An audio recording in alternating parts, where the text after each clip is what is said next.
Pixies, one of the definitional rock bands of the late 80s and early 90s. They achieved average success to begin with, but has since become a legendary band of sorts. In 88 and 89, they released their two most acclaimed albums to date, Surferosa and Doolittle. Albums that inspired Nirvana, Smashing Pumpkins, Radiohead, and many other bands to step up their game. But what made Pixies so unique? Some fans would say Charles Thompson's, aka Black Francis's, surreal lyrics and wailing vocals, maybe Kim Deal's sugar-sweet backing vocals and punchy bass lines, or David Lovering's frenetic and heavy playing style on the drums. Although, personally, I think it was probably the sum of everything put together that made them stand out in the first place. Now, I want to focus more on their guitar work in this video.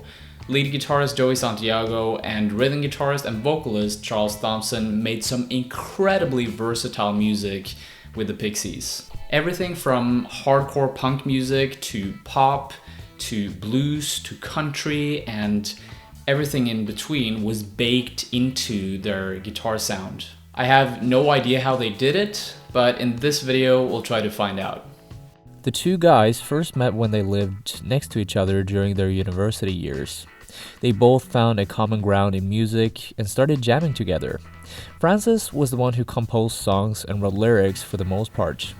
It took a few more years until they started taking their music more seriously though.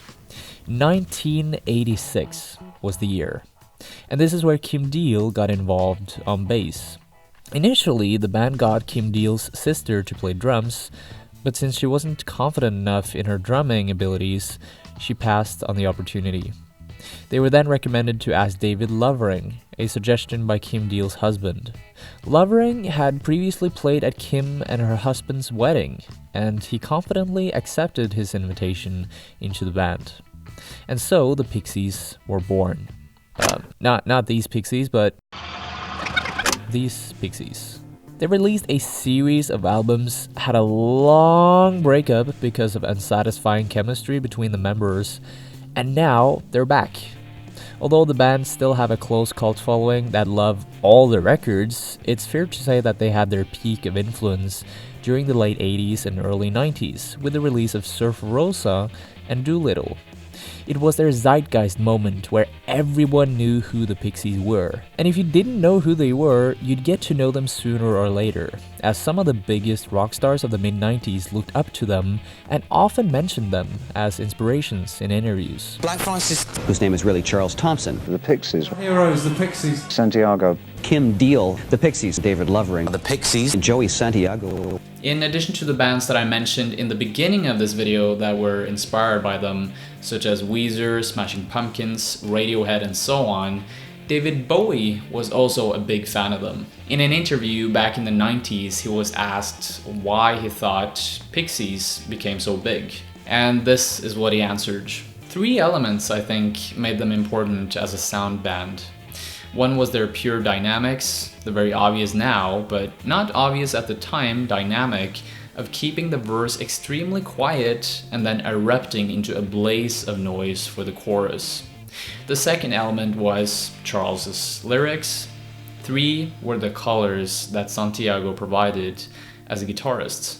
If we ignore number 2, Charles's lyrics for now, we end up with 2 facets of their music where the guitar played a huge role. The first one being the loud-quiet formula.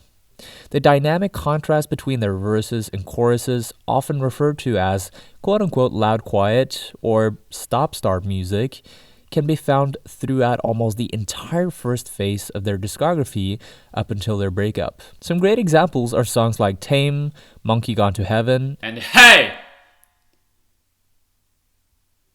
Been trying to meet you.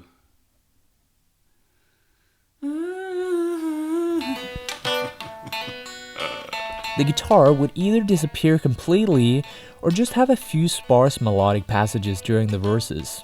And when the guitar came in during the chorus, It made the chorus 10 times more powerful and memorable because of the more fleshed out chords, melody, and noise it created in those passages. Santiago summed up the loud quiet formula like this in an interview not too long ago. Quote, "When you're not making a sound, you actually are." End quote. In that same interview, Joey was quick to mention how they weren't the first band to use the loud quiet formula at all. Many reviewers were eager to present them as a pioneer in the use of this compositional technique, but the truth was that many bands had used it in the past. Pixies just brought it back again and used it in the best possible way. For example, in their song Isla de Encanta, the loud quiet aesthetic bears a lot of resemblance to The Who's My Generation. In this song you can find sections with just vocals.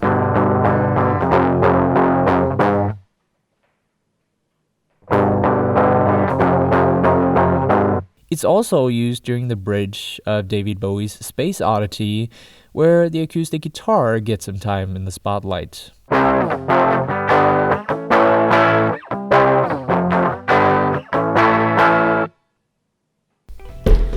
While I'm putting back some of my vinyl here, I want to spend a brief moment talking about my Patreon page. It's a great platform for supporting independent creators like myself.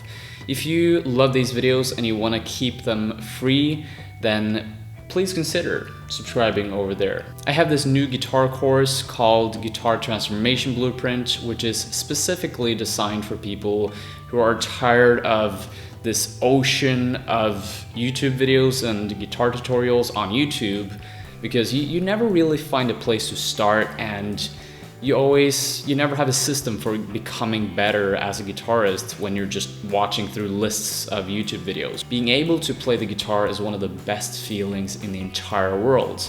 So if you want to get started now, you can click the link in the description, go over to my Patreon page. It's a $7 a month subscription, basically less than a couple of cups of coffee. So please consider doing that. Now back to the show!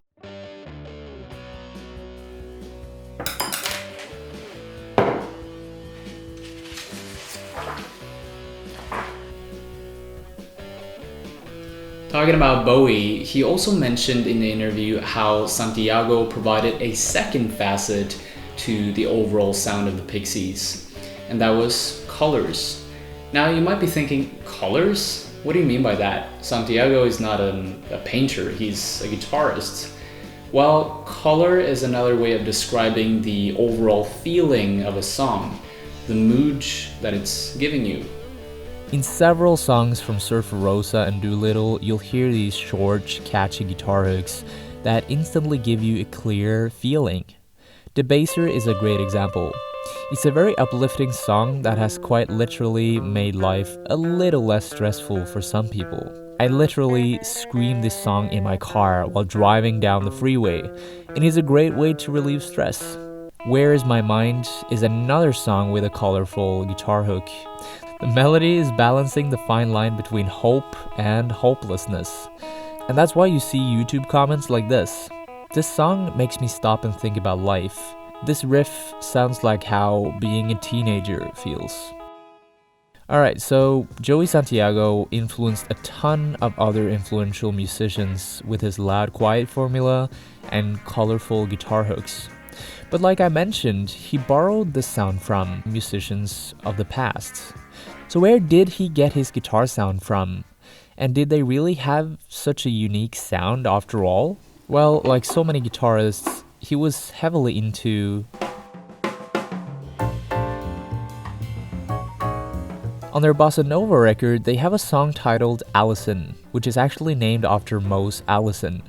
The pianist and vocalist of the original birth name, Luther Allison, suffered from what he himself called a categorization problem. He was a fan of both blues and jazz, and so he did both. On top of being a jazz and blues pianist, he was also a singer-songwriter. And because of his multiple roles as a musician, his career suffered. He simply didn't fit in. Quote, "There's a lot of places I don't work because they're confused about what I do." End quote. Although the combination of genres and musical occupations made it troublesome for most Allison to fit in, the same strategy had the opposite effect for Joey Santiago and Pixies. His guitar music combined the dissonant, raw power of post-punk and the catchy melodic hooks of pop music.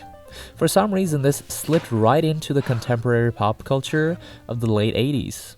It's a great example of perfect timing.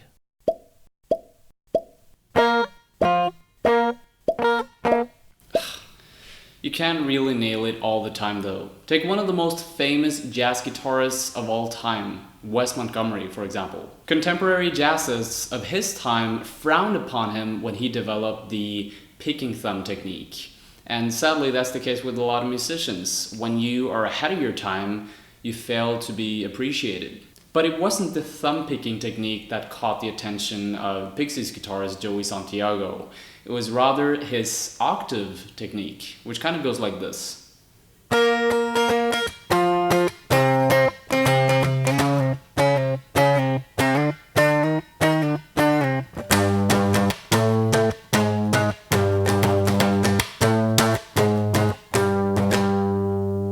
The octave technique that I just demonstrated is basically a technique where you play two exact same notes. The only difference is that they're 8 steps away from each other. So they are actually the same note, just at a different frequency. Different frequency. Now this technique has been adopted by so many musicians within rock music and metal music after Wes Montgomery came up with it. But Joey Santiago was one of the first and early adopters, I guess, of this technique and continued to make it even more popular in rock music and guitar music.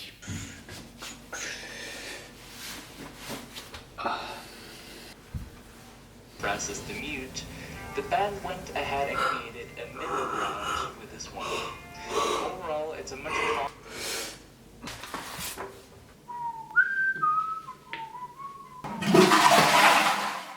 Both Charles Thompson and Santiago loved Buddy Holly, and Thompson in particular was in love with the shortness of his songs. This fascination came into fruition once producer Gil Norton encouraged him to do the opposite and create longer songs during the Doolittle studio sessions. Quote, Charles was very precise about what a song was. It was very in and out. He had no room for waffling about anything. End quote.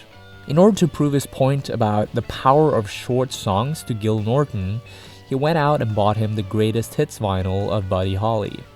And if you're familiar with his hits, you already know that most of his songs were under the 3-minute mark.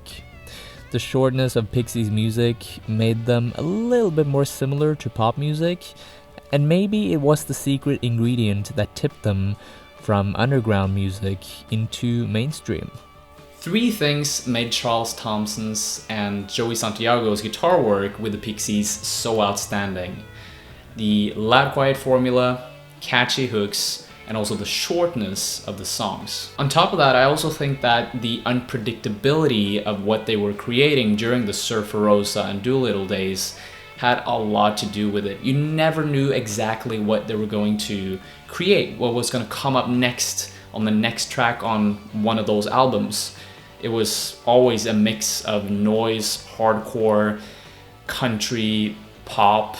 There was just everything in one thing. Despite of doing a ton of research for this video, I still have no idea how Pixies did it. But that's probably why I like their records in the first place. There's a sense of mystery around it.